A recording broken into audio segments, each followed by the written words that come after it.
Hi, everyone, and welcome to today's webinar, WIOA Title I PY 2020 Local Performance Goal Negotiations. We'd like to thank you all so much for taking time today to join us on this webinar. My name is Olivia Miller. I am a Training and Development Specialist for Southern Illinois University's Center for Workforce Development. I'm going to be moderating our webinar for today. Before we dive into our webinar, we would like to take a minute to put up a poll question to better gauge how familiar you all are with using the Zoom platform. So you should all now see the poll question. If you can, go ahead and please answer how familiar you are with the Zoom platform. This is just going to better help us as we move through this webinar to know how well you can engage with the platform and if there's anything we need to do to make it more user-friendly for you all. I'm sure in today's virtual world, you are all pretty familiar with Zoom by this point. While you're all completing that question, I just wanted to give you all a little background information on myself. As I said, my name is Olivia Miller. I work for SIUC CWD. We work closely with the Department of Commerce on various WIOA programs. And today we're going to be looking specifically at negotiating goals.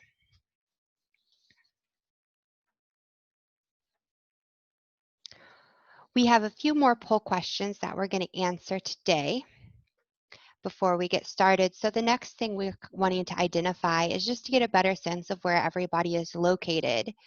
So you should see another poll question up on your screens asking you where you're located. If you can, go ahead and identify which area you are located in. That will be perfect.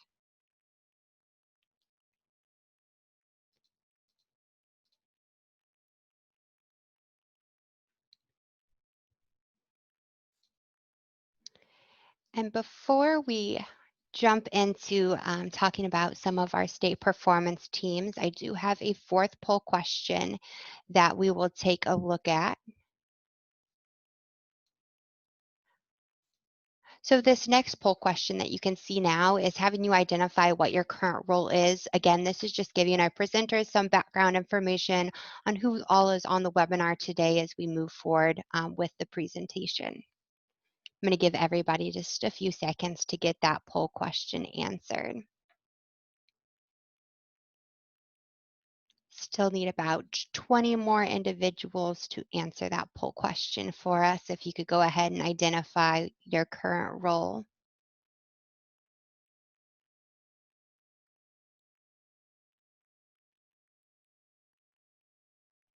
Perfect. I have a few more rolling in and then we will move forward.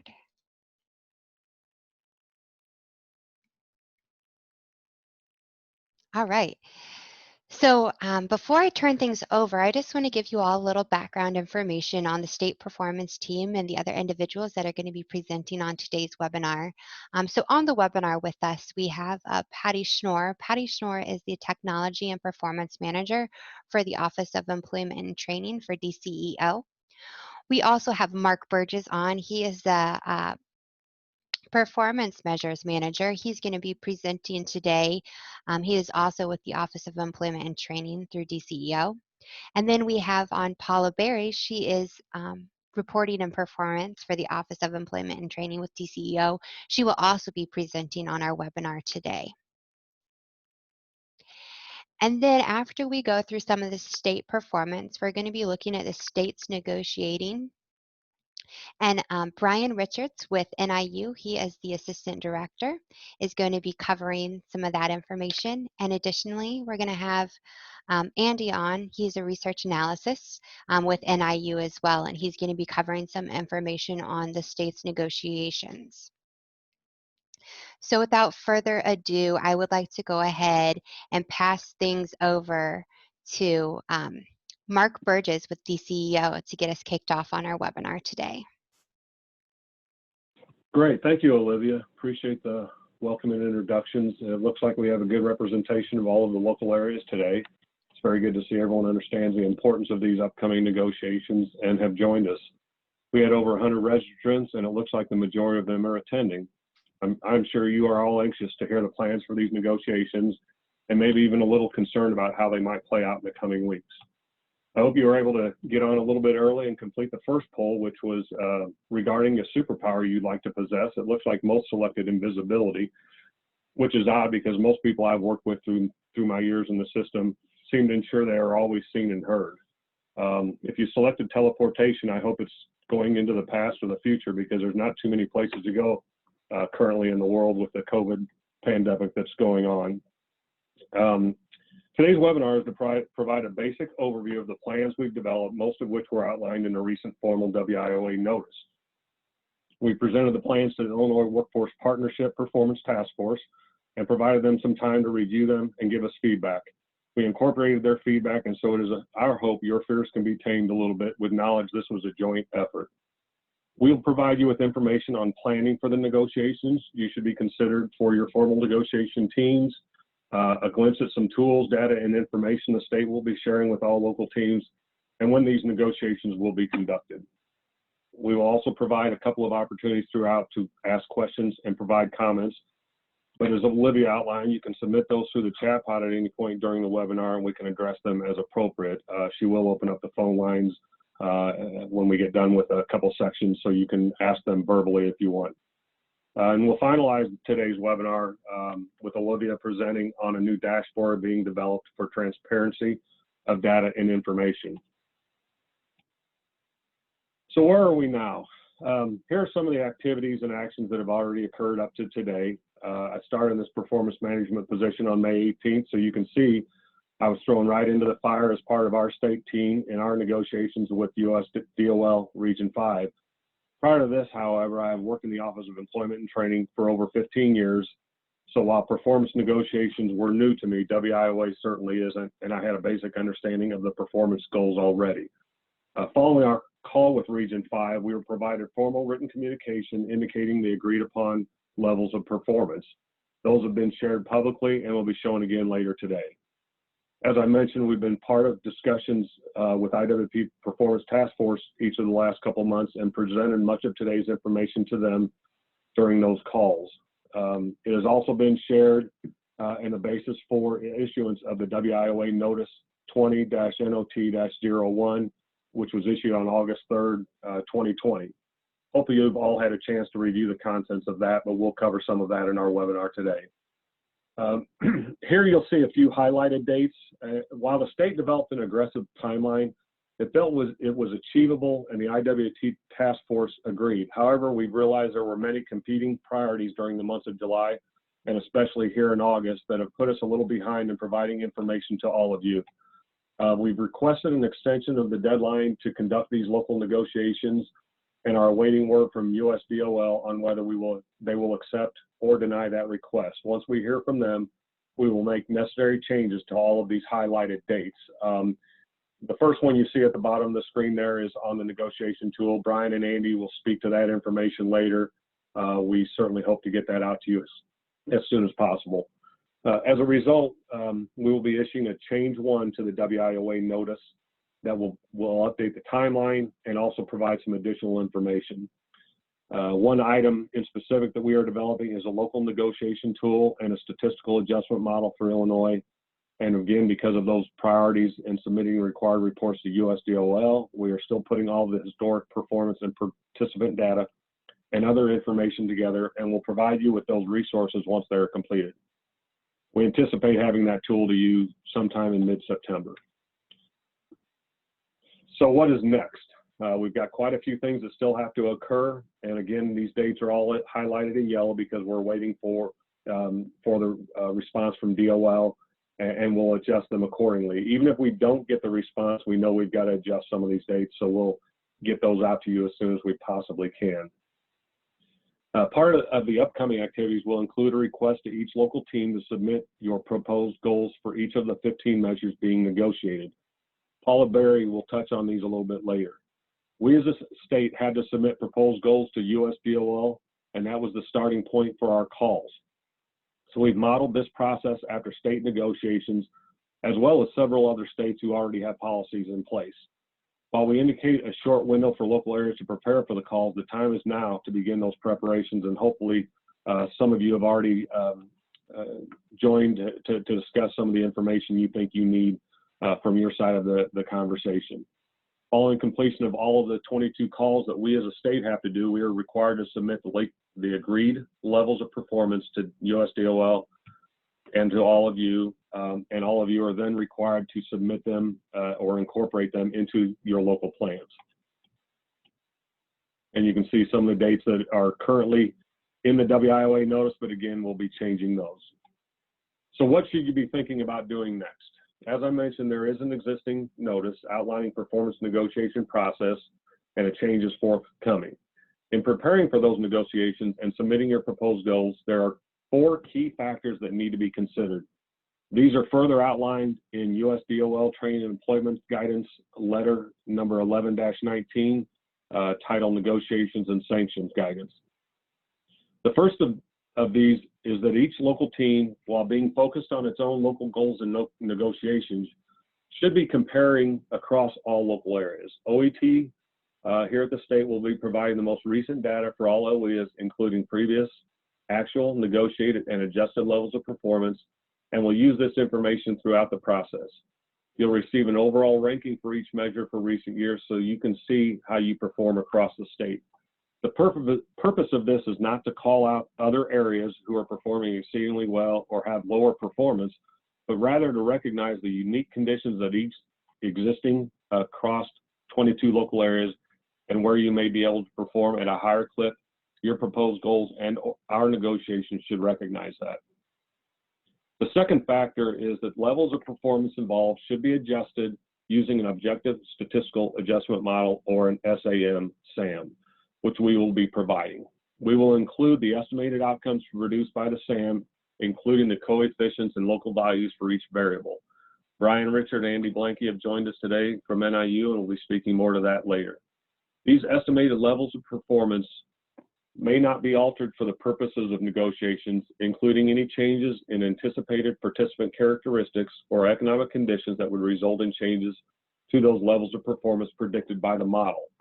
Any changes in characteristics or conditions will be reflected in the model by using the actual participant characteristics and economic conditions after the close of the program year, and they will not be factored into the negotiation process again. Now, this is keeping in line with how state negotiations and ultimately our performance will be viewed by USDOL. Next and third on the list is that really keeping in mind one of the key tenets of WIOA is that all local workforce area efforts should take into account how it can continuously improve.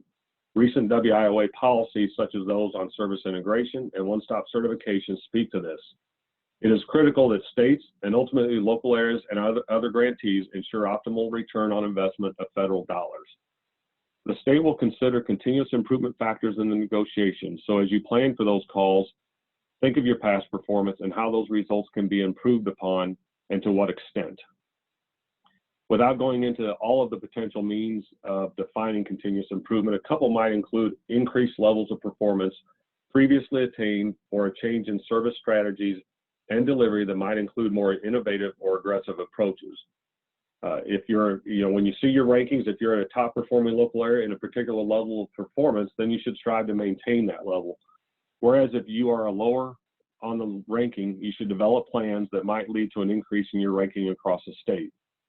Keep in mind that you are encouraged to serve more individuals with barriers to employment who may need more intensive services to achieve a positive outcome. The effect of serving more of these customers will be accounted for in the adjusted levels of performance calculated at the end of the program year. Finally, and fourth on the list is that we are all a large family in Illinois and should recognize that each of 22 local performance outcomes affect the state's ability to meet its negotiated levels of performance. So as you plan for your goals, recognize what the state's negotiated goals are and how your area can assist in meeting them. Again, this recognizes all local areas are different and can affect the state outcomes in different ways. Now, I know that was a lot to take in for only 4 key factors, but it really speaks to working as a team across the state towards policies, procedures, strategies, and resulting outcomes that lead to continuous improvement in your area and for Illinois. We'll have an opportunity for some questions after Paula gets done, so at this time I'd like to turn it over to her, who will speak more to the actual negotiations process, and then we'll take some questions. Thank you. Hello, good afternoon. I'm Paula Berry, and a lot of you are familiar with working with me in performance and IWDS. So today I just want to go over pretty much what is going to be expected of all of you and the LWIBs and your negotiations teams. So first of all, as Mark mentioned earlier, you're all familiar with the notice, but something that is forthcoming is an attachment G. And this will include instructions and a standardized form that you'll submit with all your proposed rates. So this year you're going to propose rates first to us, and then this is also where you'll tell us who is making up your teams, and you'll go ahead and commit an individual to be the point person and responsible for submitting the goals. I'll get into more detail about your expectations later, but right now, I just want to make sure that everyone realizes, so with this form, these will be the rates for all 15 measures, along with it, which we didn't require, but we would really prefer and like to have all the supporting documentation and rationale and substantiation of every rate that you're proposing.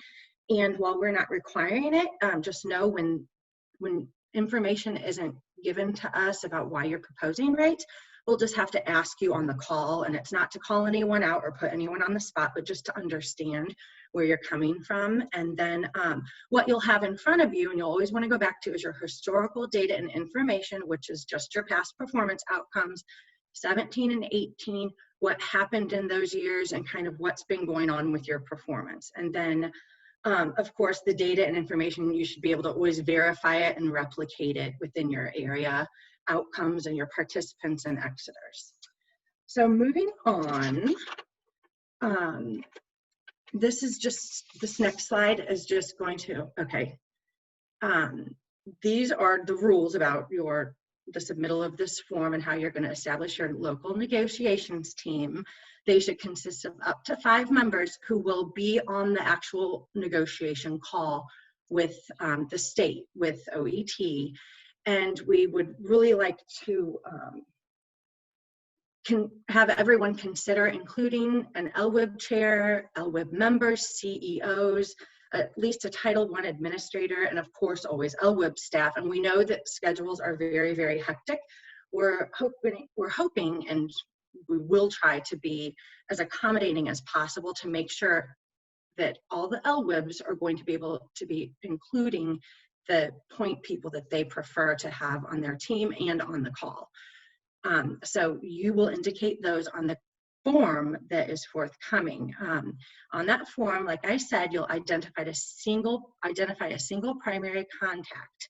The team leader will be responsible for taking the call, scheduling the date and time for the call, working with the other members of the team to make sure they can participate. And this person should also be able to agree to the goals. So for example, when we're on a negotiation call, this person needs to be able to say, okay, at the end of the call, when your LWIB, your LWIA, and us at the state have come to an agreement, this person should be able to agree and not say, oh, I have to get another okay, because when the calls are final, they're final. So on top of this, we say 5, but it's not 5 people who can have some impact or assist with your LWIB's goal proposal. I mean, there might be many additional individuals at your LWIA who are running data, providing rationale. I mean, they might be very knowledgeable, they might just not be on the call. And so then at that point, at the end of the call, we'll have agreed upon 15 proposed rates. And then the state will send you a final submittal to your area signed, and that's when the process is final. And like Mark said, we are waiting, anxiously awaiting approval of a date extension to have these goals submitted. So we'll go on, and this is a glimpse of the form that no one's seen yet because it's forthcoming in that attachment. So just like you guys are always used to proposing, I know it's every 2 years, so you know, you forget all of the little details that go into this. So it's going to be your board, the LWIB number, name, a place to fill in all of your proposed rates, a section where you will name all 5 members of your negotiating teams to be on the call, and then the primary contact and a space for signatures. And this can be submitted via scan or email. So next slide. So as far as additional data and information goes, we were just going to give some examples of data that you might want to use. And this is because 15 measures is a lot once you sit down to come up with reasonable rates to propose, and then on top of the rationale, and then you're looking across 15 different measures across the 3 different programs, and there is a lot of data involved, and there is a lot to each measure when you look at the methodology and who's going into it. So you can look at your LMI data, conditions in your specific area that might impact denominators across programs. Youth might look totally different than, obviously, than dislocated workers in your area. So when you work together with your team, you'll want to work on citing specific examples of that. And different people in areas, different LWIBs have different exposure to these different programs. Someone might know a lot more than youth than your dislocated worker population. So I try to get them involved to just make this process easier for everyone. Of course, your training enrollment and completion rates. We might be doing an analysis of different areas, training expenditures and work-based learning expenditures, to identify sometimes any problems where you're submitting potentially a lower rate, and it might be directly correlated to these training enrollments and expenditures. Like Mark pointed out at the beginning, I just want to go back to those 4 factors of negotiations. And this is important because it's how we came up with our rates to DOL. And they do imply that, you know, we don't always expect that, you know, changes to service strategies or customer service, like customer served, those don't always immediately prove to increase performance levels. So if you are going through some innovative changes in your area, to carry those out, sometimes your performance isn't going to go straight up. So please make sure you let us know of any of changes to your service strategies or anything like that in your area. I'm just trying to give everyone some ideas, because I know it's difficult once you sit down to try to come up with rationale for all your rates. I mean, you know how your performance is and you know your area, but we don't as much as you guys do. So I see a question from Dina pop up really quick, and we can move to the next slide. So I'm going to talk about this briefly, and then I'll move on. So as far as the COVID-19 pandemic goes, at this time, we cannot negotiate based on any data that may be related to COVID outcomes for any of the programs. So, and as DOL stated to us, we realize that the impacts on our outcomes may be very significant, but they are undetermined as far as our data goes. So we're not going to be negotiating on levels or assumptions that we are making based around the potential impact of COVID, as many as there will be, and I realize that. So how we're going to adjust for these, DOL, as you know, we use a statistical adjustment model that Mark explained at the beginning, and we're going to talk about that at the end of this presentation. So DOL, as we will in turn, will carefully look at the statistical adjustment model and provide for an adjustment in targets for the COVID-19 impact once they can carefully and closely look at this data and make a determination. Then once they have the facts and the data, they're going to accurately measure what the true impact was and account for them appropriately. And they assured us in the call that the adjustments would be very favorable to states. So we don't know if there's a specific, what parameters are going to be based on the COVID-19, but they are confident, so I'm confident that it will be adjusted for those outcomes, because we know there will be many. So, I mean, as far as your programs and your providers, we probably won't get into that as far as lowering your performance rates because of in negotiating, we probably won't be agreeable to lowering acceptable targets due to problems that have come about due to the pandemic. So, and then as far as the next slide goes, PY20 and 21 negotiations are unprecedented in many ways. It's the first year we have to negotiate on all 15 performance measures. There are no baseline measures. It's the first year where we can actually determine success or failure due to the amount of data we're going to have for each measure. However, at the end of PY 2020, and this is where Mark mentioned that would be the first year we can apply the estimates from the statistical adjustment model. So we'll be able to actually determine success or failure, meet or exceed or fail, of your rates for the second quarter measures. And these are the employment rate second quarter after exit, median earnings second quarter after exit, and then measurable skills gain, because it's not exit based. So when negotiating, you know, when we look at the end of PY22, that's when we'll be able to determine success or failure of your fourth quarter measures. So, I mean, if you think about it, when we're talking about those, we're not even going to be able to determine a true fail or exceed until the entire next round of negotiation. So if we do 20 and 21, we won't even be able to determine sanctions for your fourth quarter measures. So that's employment rate fourth quarter after exit, which includes education for youth, and then the credential attainment rate. So again, we won't even be able to determine your failure until the next round of negotiations. And so we actually, in the notice, there's a chart on the back, attachment E, that reiterates this. So if you're ever wondering, or if anyone asked about incentives and sanctions phase-in, we included it in that notice. And so we just wanted to give a quick overview of what the state ended up negotiating on with DOL employment and training. So we actually, just so you know, and there's no confusion, in the form that you guys will submit, we just included PY 2021 because we aren't going to up your rate from 20 to 21. So ours are all the same from PY 20 to 21.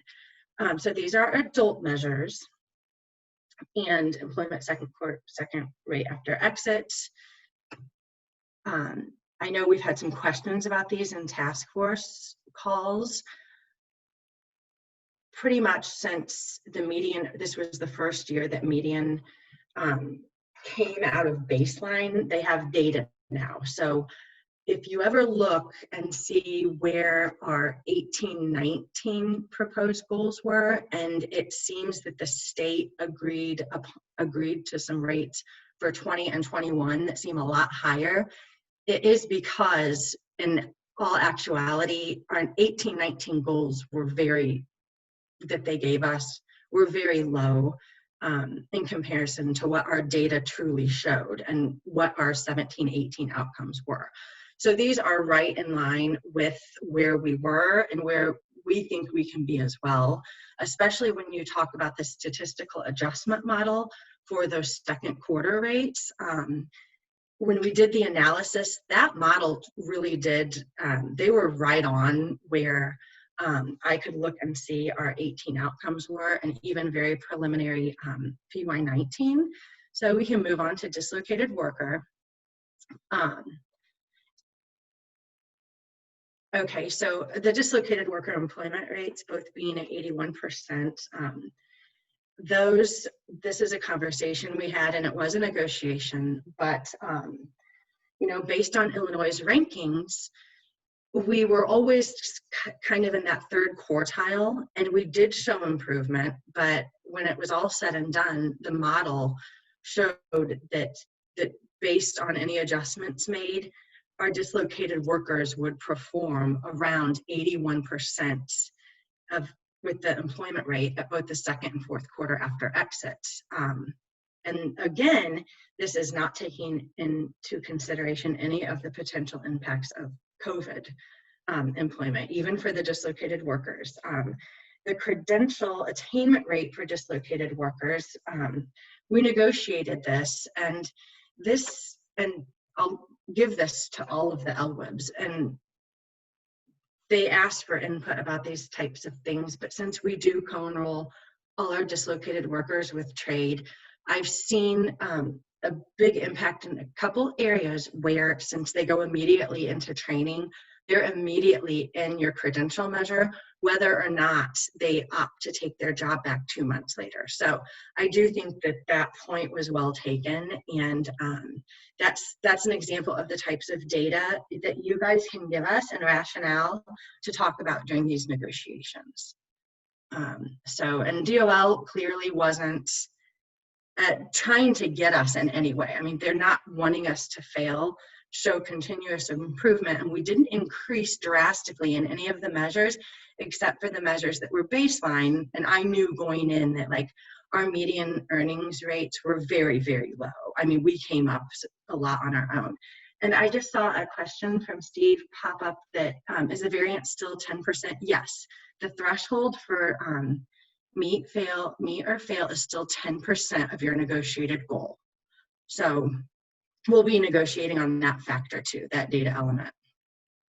So we knew going in that, we agreed to the 81%, but we can go down to 10% of that, just above 72%, and we will not fail it. Okay, so I think, and then the same for the youth, same exact scenario. For the youth, though, we didn't even have a median earnings goal. So that was just the first time we ever had to negotiate on that.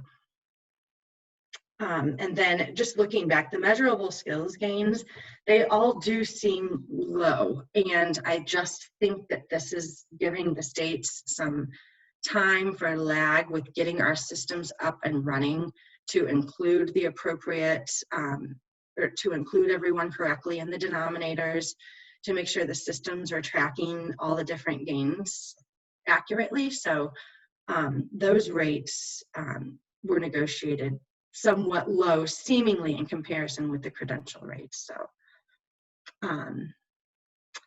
yeah, if anyone has any questions about any of this, we can discuss them at the end of the call. Yeah, thanks, Paul. There were a couple questions I want to go back. I responded to them in the chat pop, but I'll go ahead and do it verbally, so in case someone's not seeing them in the chat. Someone asked where the attachment G is, and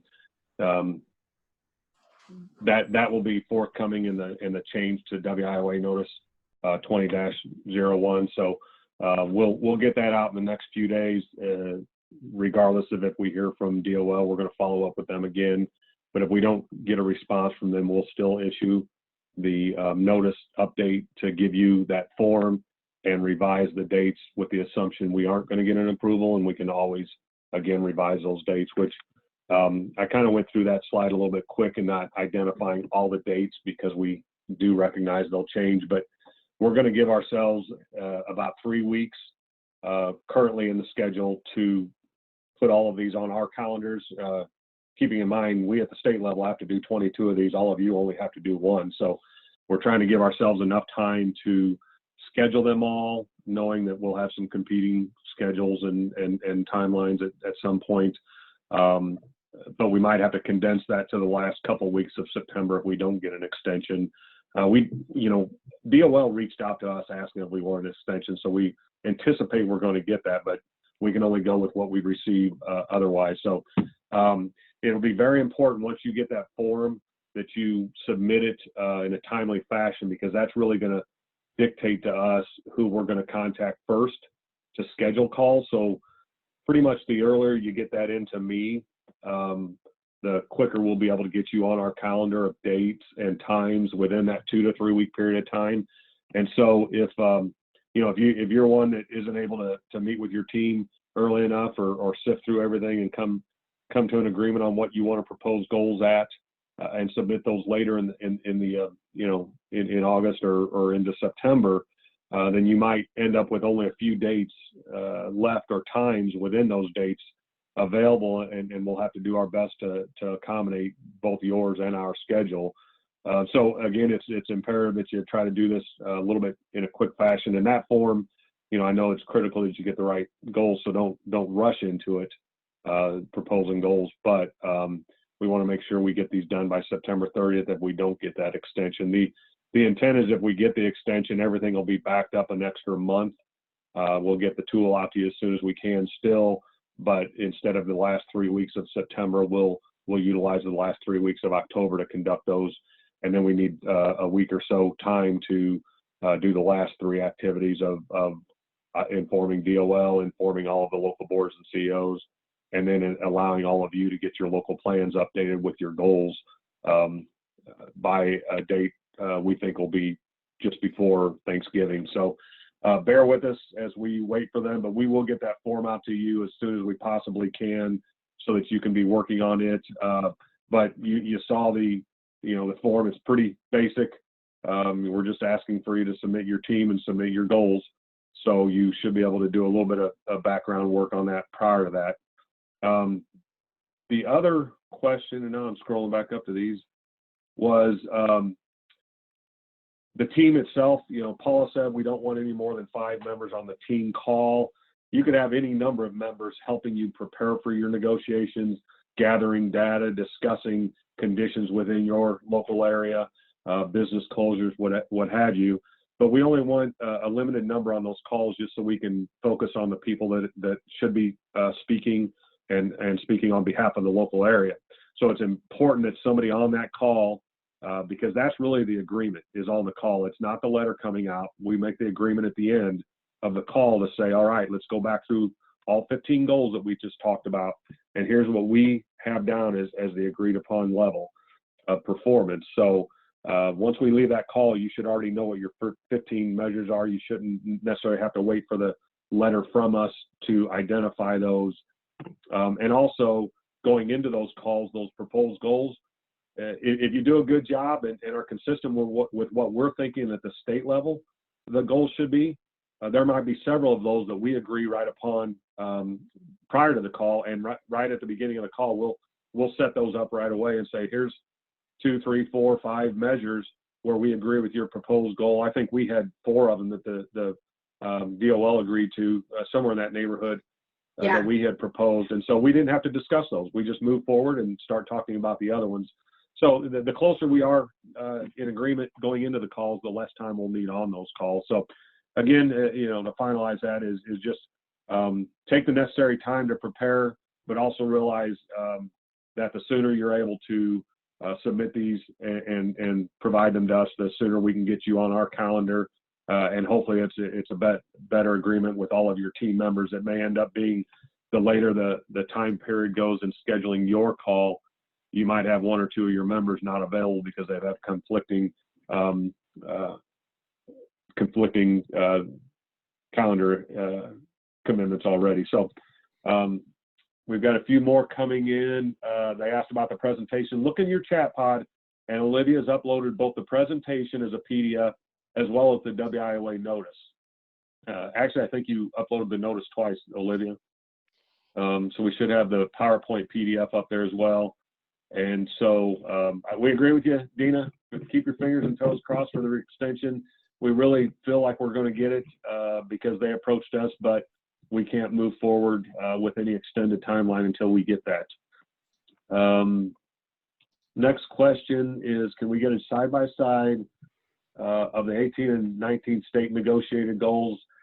Actually, these goals are in the notice. So if you've got a copy of the WIOA notice, the state goals are already there.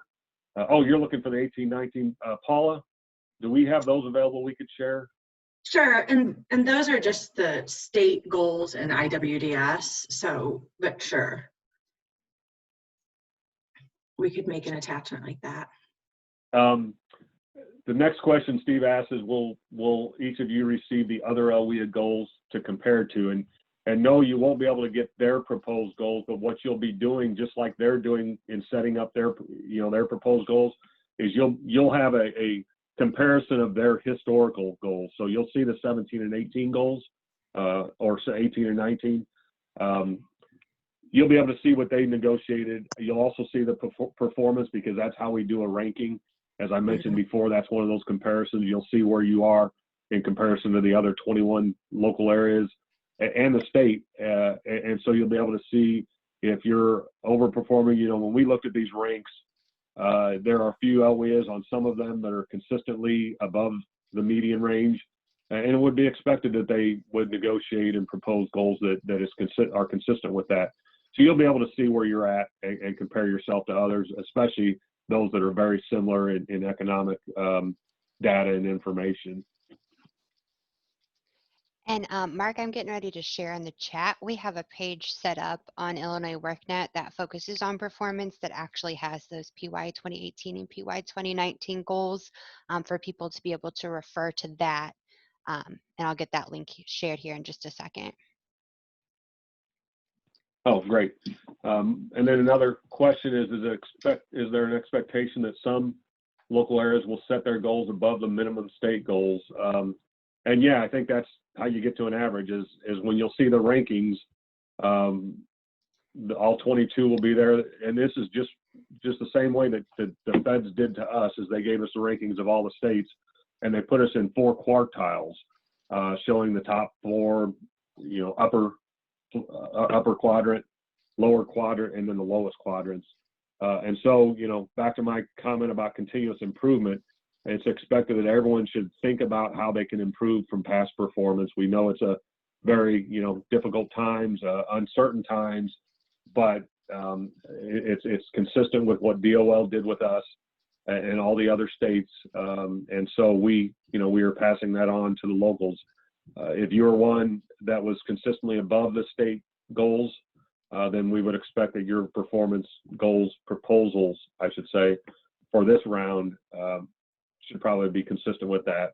But again, that's how the state meets its goals. We have some local areas that achieve well above our goals, and some that have other conflicts or other types of barriers to overcome that put them a little bit below the state negotiated goals. But on the average, all 22 together and all those other, you know, performance outcomes that aren't tied to a local area go into our performance at the state level. So we do need all of you to recognize where you're at, your ability to perform at particular levels upon that or across that scale, and propose goals accordingly. And, you know, back to the potential for us agreeing on your goals, you know, as we enter the calls, you know, hopefully we're on the same boat with several of those from each of your local areas, and we can proceed with the ones that we aren't maybe on the same page. Any other questions? Doesn't look like I see any other in the chat pod. Why don't we go ahead and move forward to Brian Richard and Andy Blanke to present on the statistical adjustment model and negotiation tool, and we'll have another opportunity for questions if you come up with some for Paula and I or both of them at the end of the presentation. All right. Hello, everyone. Brian Richard here. It's nice to see a lot of familiar names on the participant list. So we're putting together sort of a dashboard for everyone to be able to see the data related to the statistical adjustment model. So the adjustment model is new to this process, and what it's meant to do is to adjust for both conditions in your local areas that might make it more difficult to reach or easier to reach your performance measures, and also account for maybe serving a more challenging population. So it'll make adjustments to your negotiated goals based on the conditions and the population that you've served over that year that we're doing the performance metric for. So the bottom line is we're negotiating now these rates, you know, not really taking into account the adjustment model at this point because we don't know what's going to happen in the coming years. And then your targets will change once we get to the point of comparing your performance to the targets based on what has happened over that time period. So go forward a slide, we'll just show some screenshots of the dashboard. This is an early version, but it'll look something like this. So you kind of have this landing page, and these blue boxes will all be buttons you can push. So we'll just have some data about employment in your local areas that you can compare from area to area. And then the adjustment models. And so you're negotiating 15 performance measures, but there's only going to be 9 in the model because, as we mentioned earlier, we don't yet have the data available for those fourth quarter measures. So we're just going to have the data pages for all of the second quarter measures plus the measurable skills gain. So I think the next slide just shows an example of what that unemployment trend page is going to look like. So if I could just add quickly, is that this dashboard is still being built out, and besides just comparing the unemployment trend and the employment base, we're also going to set up visualizations that will help you compare the outcomes in any workforce region to each other one, see how the ranks compare. And like has been mentioned earlier in this presentation, it's not to single out any particular program, but just to identify opportunities for continuous improvement and to see how your program stacks up with the rest of the state. Thanks, Andy. And so just go forward a slide. We'll show, again, we're early, just getting the data now. So Andy and I also have our fingers and toes crossed for that extension because we have a lot of data we're going to need to put into this model and make it usable. So you can see the recent quarter's unemployment rate makes this chart look a little ugly and messes the scale up, makes it harder to see differences between different areas and comparing your area to the state. But so that's what employment trend. The next slide, if we move forward, show you can compare the industry makeup in your area versus other local areas in the state, just to kind of get a sense of how your economy compares to, say, your neighboring areas or to the statewide metrics. So those two, pretty straightforward, just showing conditions in your local areas. So we'll go forward one more slide. So this is where we're trying to get a lot of data into a little bit of real estate onto a screen. And so this is what the statistical adjustment model is going to look like. So there are about 50 different metrics that are included in the statistical adjustment model. Most of them are based on the population that you're serving throughout the year. I'd say about 2/3 of them related to that. And then the other third are based on the economic conditions in your local area. Things like percentage of employment in different sectors, the unemployment rate, those kinds of things. So you can just see a sample of some of the metrics here. So it starts out with age. So, and these data don't apply to any of the areas here. They're just some numbers we put in there for demonstration purpose. So in this region, about 69% of those served were in the age range of 25 to 44. And then you can see the coefficient there in the right-hand column.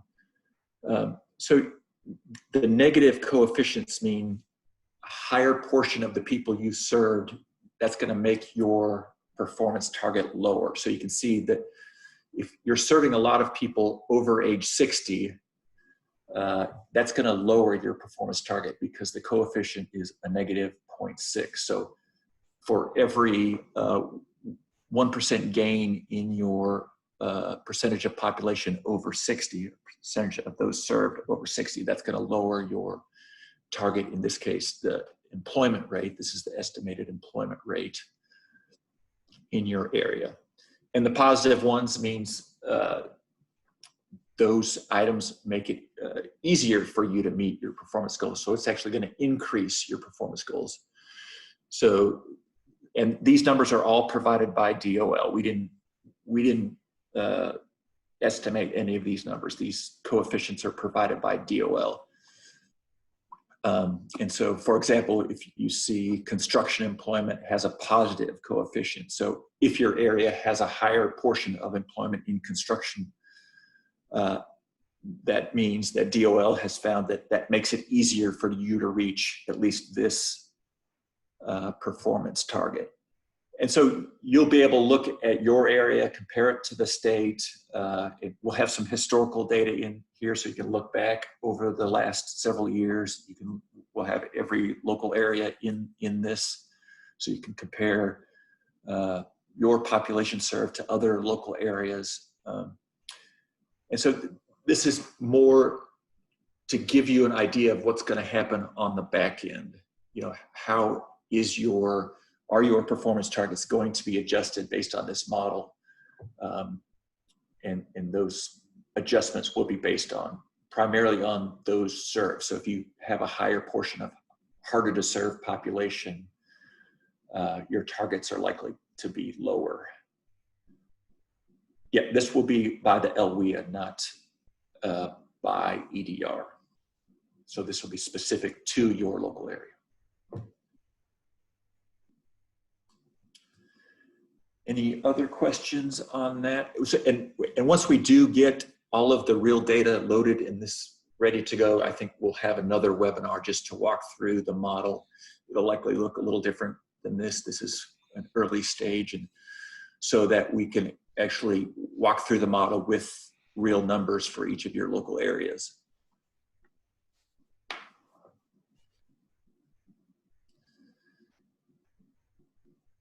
Okay. Thank you, Brian and Andy. Yep. I don't see any questions at this time other than the ones here. We've got one coming in. Brian, are we using SAM for 2021 goals? Yes. So you're not using it for the negotiation, but your goals will be adjusted based on the SAM on the back end.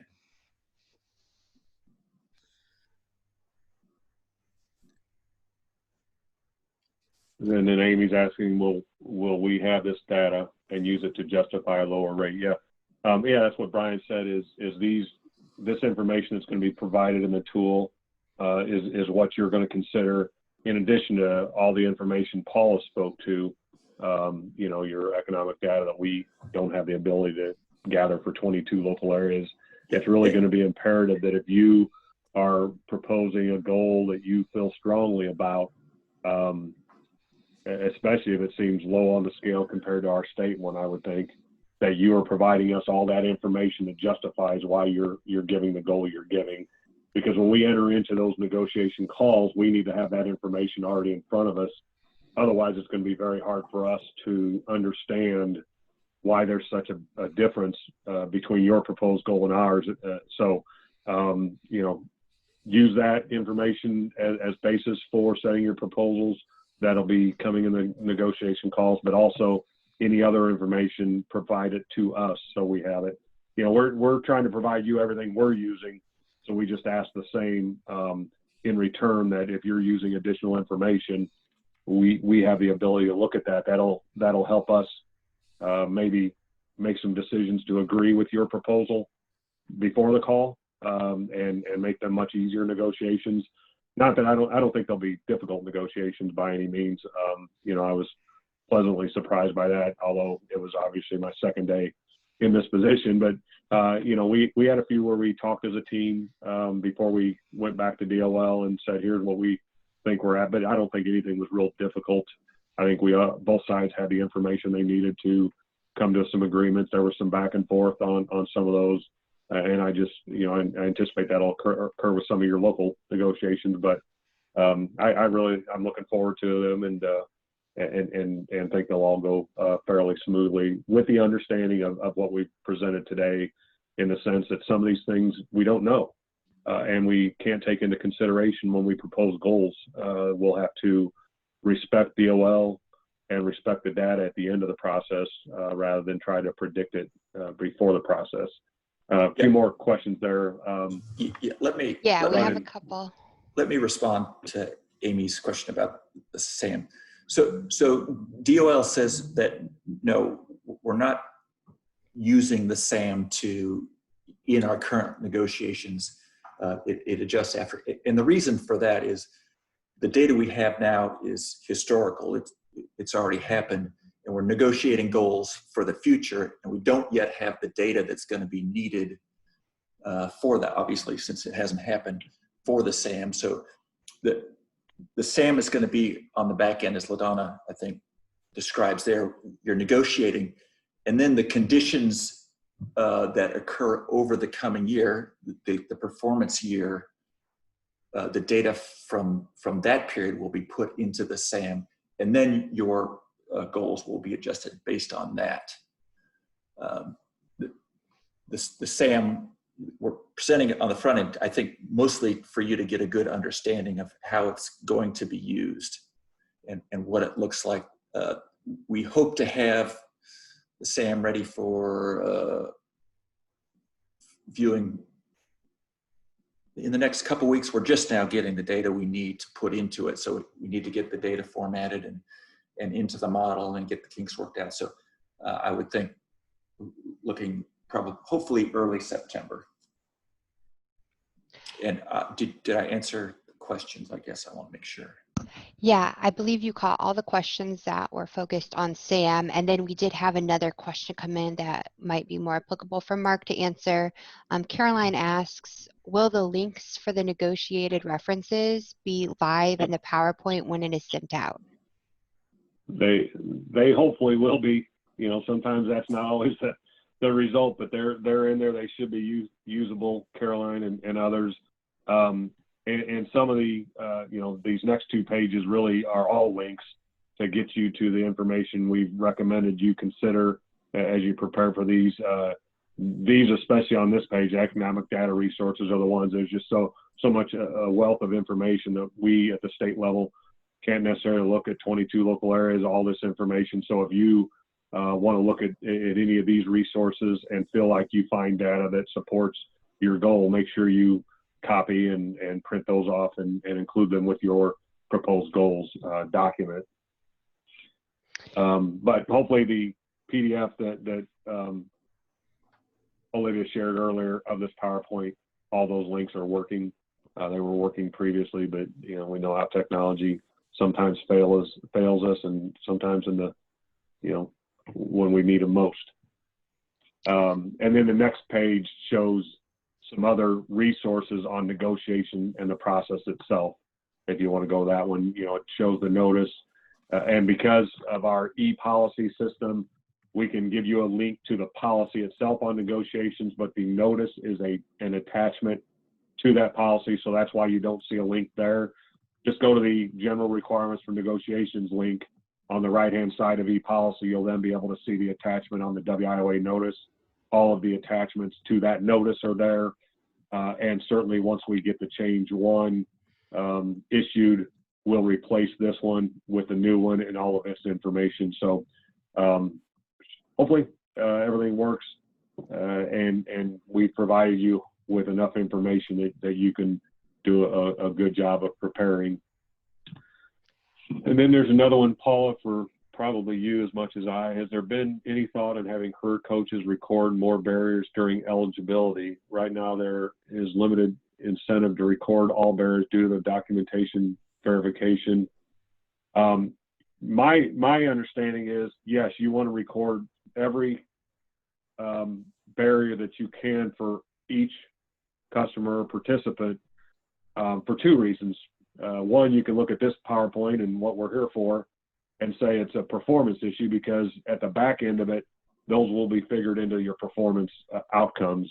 But really for the real reason from my perspective is it gives you a better understanding of every participant and their needs, and allows you to identify every single resource, every single service that would be beneficial to that customer to incorporate within each of their individual employment plans to help them be successful. So I think there's two reasons you document them all, but I'll let Paula speak to, you know, the policies and procedures that are in place at this time for doing that.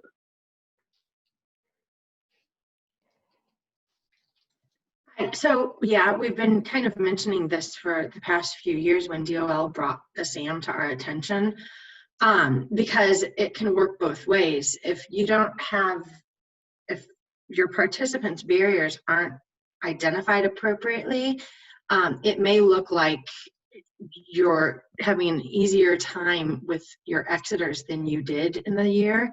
So the model could actually adjust you up, make it harder if it thinks you're serving it easier to serve. So I agree, Dina. I mean, everyone should realize, and that's always been the argument, that the documentation is so hard to come by for every single barrier that's available in the system. So it's just something that we'll have to, well, probably at the end of 20, when the model is applied, it will be very, very clear what needs to be done in different areas. We also had another question come in from Jeff asking if we can see how the SAM would be applied to the PY 2019 performance, just to get an idea of how it would work. Yeah, this is Brian. I will check into that. I'm not sure they released coefficients, or they generated coefficients for the 2019 program year. I'll look at that, and if we can, we'll include it. I think we can include it in our model, or at least provide more information about it. So I guess the answer is I don't know, but we'll try. Perfect. So I want to take a minute, right? Go ahead. Sorry, Mark. Yeah, just Olivia, just a couple things, you know, and it's leading into where you're going with the next few slides. You know, we're trying to be proactive in this by getting the notice out, by doing this webinar. As Brian said, once we get the tools and data out, he's preparing to provide another webinar on that specifically, so that he can walk everyone through that. You can ask questions once you receive it and have it in your hands to actually come up with the questions and comments that you might have. So we'll get that information out as soon as we possibly can, once we know when we're going to have the tool out. The second thing is, in the past, we had a very large policy issued many moons ago that we just deleted and rescinded with this WIOA notice, because it was so outdated. We thought it was not only too much information, but we thought it was better to not give you stuff that isn't relevant. So we will be issuing new policy after this round of negotiations, going into the next one for 21 or 22, 23. But we're using this, I don't want to call it a pilot, because I think, you know, we're further along than calling it a pilot, but we certainly respect any input you have during this. We'll probably request input afterwards from maybe that task force, IWP Performance Task Force, as we build that new policy and ensure that we include everything that we need. We certainly understand we could have overlooked something in this process. While it seemed rather simple, we modeled it after some other states, and like I said, DOL, the process we use. So, you know, we'll be looking for some more input in the future from all of you to build out a more formal policy and revise the process if we need to. Hopefully this goes well and smooth. And if we get that extension, we have more than enough time to prepare for these. But we will continue to respect your needs and requests and help you through technical assistance and new policies and initiatives or notices. So I'll turn it over to Olivia for the last couple slides, because this is another thing, while not necessarily specific to performance and negotiations, an area of a dashboard that is being created that I think will be very helpful to future performance reviews and negotiations. So back to you, Olivia. Thanks, Mark. Yeah, so we are excited to give you guys a little info on what we're currently working on. And just to make sure everybody's very clear, this is still on test. This is not anything that is available to the public. It's not anything you're going to be using as you negotiate your goals this time around. But we did want to let you know that we are working to create an Illinois Performance and Accountability and Transparency System, which we have been referring to as IPATS, to give our different workforce professionals a place to come to be able to see what is going on with performance, to provide that transparency. It will not be used for reporting or anything. It's more of a visual tool that we're building to allow our different workforce professionals to be able to monitor what's going on within their local workforce innovation areas or within their customers. It will be role-based. So everybody will kind of have a different view based on what they're doing. The purpose for IPATS is we kind of broke it down into some big buckets. We wanted to be able to provide accountability, just develop a WIOA platform accountability and transparency prototype application. We wanted to be able to better provide transparency on those WIOA performance indicators, as well as a couple other performance indicators that aren't necessarily required for WIOA performance reporting, but are just good to know as you're working with the different customers. We also wanted this system to be relevant. We want to be able to provide real-time data. We don't want you to have to only see data from, the previous month or the previous quarter. We wanted to be able to give you live real-time data so that you can make informed decisions, as you're implementing your different programs. We also wanted to be able to have an analytical side to it. So the SAM stuff that Brian and Andy went over with you guys. They're working on, developing something that can be used for this year's negotiations. But our long-term goal is to automate this system within IPATS to make it user-friendly and easy to use, and just always have that high-level visibility for where you're currently at with the statistical adjustment model, taking a look at your numbers and comparing them, across the coefficients and everything, as Brian and Andy explained. So, after we go through negotiations this year, we're going to be talking with Brian and Andy, learning about the best practices, learning the ins and outs of what they kind of went through, and looking to kind of automate that system. Also, we want to be able to ensure that our data's integrity. One of the tools we're currently looking at building out is a data validation system. This is based on Teagle 718, and then we got a new Teagle here in June that we're also including in this data validation system that will allow us to annually do data validation that is required by DOL. We are, just kind of looking at building out that tool out and what that would look like, but kind of moving away from that pen and paper mailing model where you're mailing hundreds and hundreds and hundreds of files to be manually sorted through for data validation to, automate that and make it user-friendly and easier for everybody involved with that data validation process. We currently have a few tools already developed within IPATS. Again, this is all on test, but we are hoping after we finish up a couple other things on IPATS that we can do a soft launch of this and start getting it out there for users to get their eyes on as, they are doing their different performance reporting and everything. We will have several versions of updates for IPATS. We'll probably start out releasing, 3 or 4 tools, but it's going to continue to grow for the next couple years. We have tons and tons of items we're wanting to include in there, different views for different workforce professional folks. Right now we have our performance accountability graphs kind of wired up. Again, IPATS is not going to be used for any reporting purposes. It's more for performance transparency for our workforce professionals. It is currently hooked up to pull data from IWDS for Title I adult, Title I youth, and Title I dislocated worker. And right now we're pulling in information on the WIOA key performance indicators for employment rate second quarter after exit, employment rate fourth quarter after exit, median earnings second quarter after exit, credential attainment, and measurable skills gains. We do have a placeholder for effectiveness in serving employers, but right now we don't have that all hooked up as those effectiveness in serving employers are still kind of being tried out on a trial basis. In addition to the high-level state graphs that we had that looked at those WIOA key indicators. We also have a view that you can filter down to look specifically at a program and LWIA. So if you want to, dig into your adult numbers for your LWIA, we have views where you can do that. You can filter to look at your youth numbers, your dislocated worker numbers. And in addition to these high-level graphs that we also have a table view where you can kind of drill down and see what are all the numbers that are making up this visual. What is the numerator and denominator? Where is my current total at? What is that threshold? So it was kind of brought up earlier, meeting that 10% of the goal. So we make it very clear, what is that threshold for you all? What is the status of where you're currently at with all the data that has been entered into the system, and what is your goal?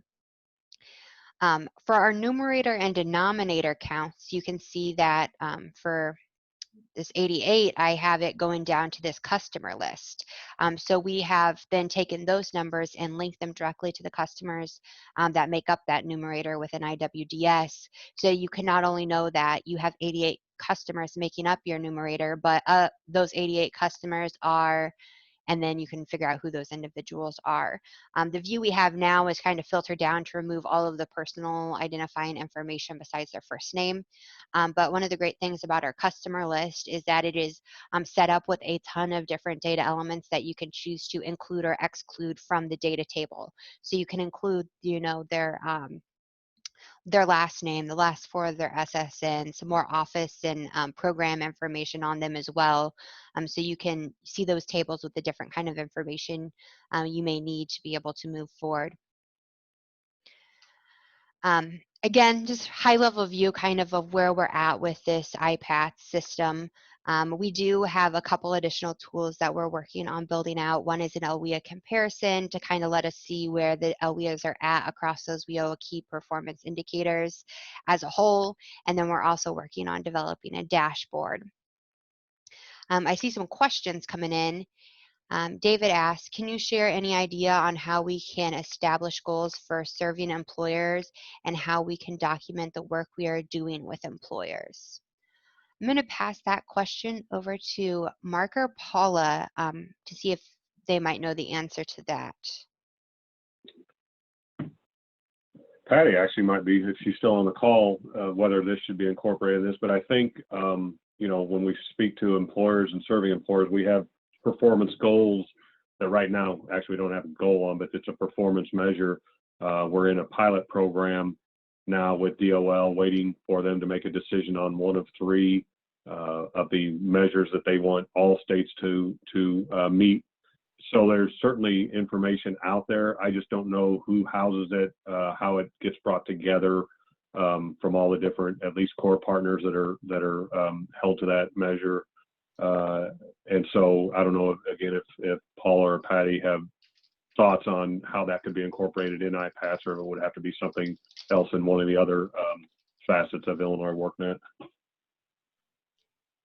We're working on getting Patty unmuted here to be able to provide some more information on that.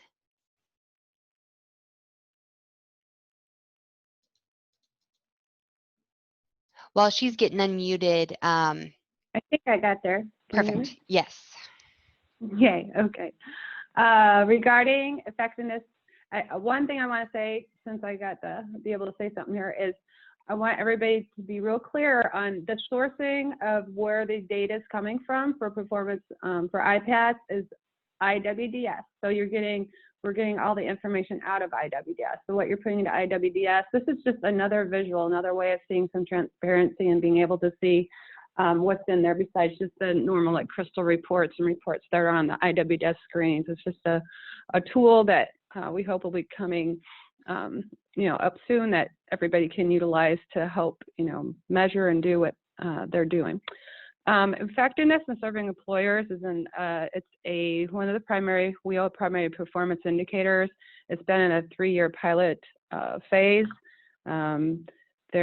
There was 3 measures that Department of Labor offered up. We put 2 of the 3 measures. There's a placeholder in IPATH for it because it's been effectiveness in serving employers is reported only once a year under the pilot, and it's just we report with our partners, meaning IDES, I meet with Sergio that does reporting there, myself, Jay Brooks from Illinois Community College Board, and Wolfgang from Vocational Rehab. And so we read the guidelines and tools in the TEAGL and report according to the TEAGL once a year from that. There's definitely tons of needs for improvement in effectiveness in serving employers. The state does not have right now a integrated or unified way of how we're gathering data for that. The data right now that we've been putting over the last few years comes out of the IWDS system, the IWTS system, and Illinois WorkNet. It comes from IDES's Illinois Job Link. It comes from try to remember the name of the system for vocational rehab, and then Community College Board also offers up files. So those files are combined. According to the TEAGL, we have to deduplicate employers and the retention rate. We can only count one employer once. So there's a ton of policy level things that have to be sorted out, and there's also integration that has to be done. So we realize there's plenty of needs for improvement in that, but right now, no, there's not one unique tool that pulls in all that employer data. And then our other question was asked, will the IPAT system have all WIOA partner performance data, not just Title I, since there are multiple partner programs under WIOA? The answer to that is yes, eventually. That's where we're trying to take this IPAT system. You can see in the screenshot, we do have a filter for title. It's auto defaulted to Title I with the other titles grayed out. Our hope is that we can develop this system for Title I. You know, once we have it developed, we can take it to the other titles, show them what we're able to do and get their buy-in. You know, right now, because your other question, LaDonna, kind of goes hand in hand with this one, is what system is IPATS in? Will it be a partner side of WorkNet? You're assuming it's a secure site because it has customer names. Yes, it is being developed under Illinois WorkNet. It's going to be a partner tool. Everything will be role-based, so if you can see it in IWDS, you'll be able to see it in our system. If you can't see it in IWDS, you're not going to be able to see it in our system, so you're only going to be able to see what you have access to. You know, we have those data sharing agreements set up with IWDS where we can easily build the system out using that data. In order to get the other partners, you know, involved in the IPATs, we'll have to set up similar things with them, which takes time. But the first step is to get their buy-in after we're able to get this, you know, finalized and moved over to production. And when we do have this available on production, you guys will be receiving, you know, several email announcements, webinars to kind of go over how to use the system, different trainings and everything like that as well. So we won't just throw you in blindly to it. Does anybody else? We wanted to keep the main focus, you know, is on the negotiations. And the reason why we're kind of just showing this today is because we will be doing more rollout and introductory to this in the future. And part of it was that we know that, you know, we're feeling the pains of trying to meet the demands of the performance measures under the circumstances we're in, and hoping that, you know, having one more tool to be able to look and monitor and drill down to your numerator, denominator, and down to those participant levels will give you the ability to better, you know, manage the work ahead of us, especially in the virtual environment that we're living in and seems like we're going to be living in for a while. And then Dina asked, can you confirm that IPATS will have TAA and statewide grant information included in Title I? And that is a great question, Dina. Yes, currently we do have some state grant information included, and we are planning on expanding on that. And then additionally, we are going to be including TAA once we get this, you know, flushed out for adult dislocated worker and youth. Our next step would be then to go back and do the same thing for TAA. Does anybody else have any other questions related to IPATS or even any of the other information we covered today? We still have all of our presenters on with us, so if you have anything specific for them, we'd definitely be happy to take those questions as well. And go ahead, and any questions you have, you can type in the chat pod.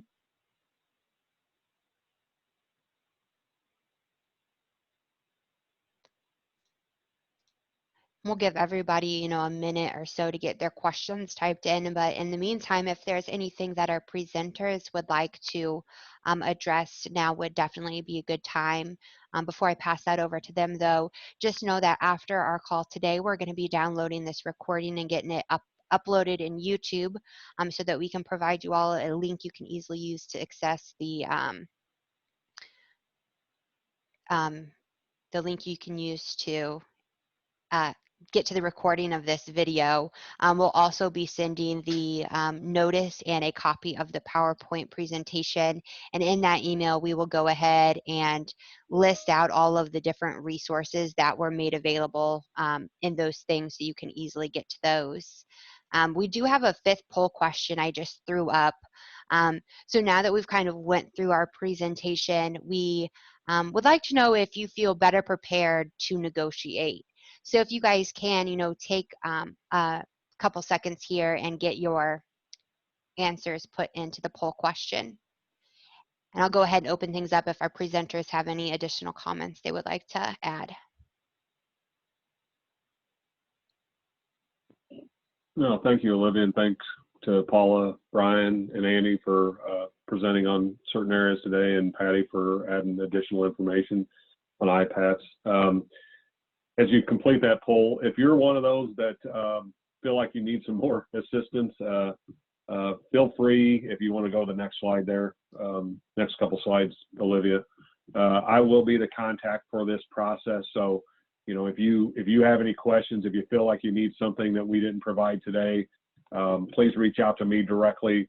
I'll share it with the individuals that it directly relates to, and we'll communicate potentially, if it's necessary, with the IWP Performance Task Force to share with all of you. And if it's something specific to the local boards and CEOs, we'll share it with them directly as well. So, we welcome any of your input and appreciate all your patience and understanding. It's never probably an easy time to do negotiations, but in this world where we can't sit down with our co-workers and fellow team players, it makes it adds another burden on us trying to do that. So we appreciate all of your time and understanding. And with that, Olivia, I think you've covered everything on the closing housekeeping items. We appreciate your participation today and look forward to working with you on these negotiations in the future. Goodbye. Thanks, everyone.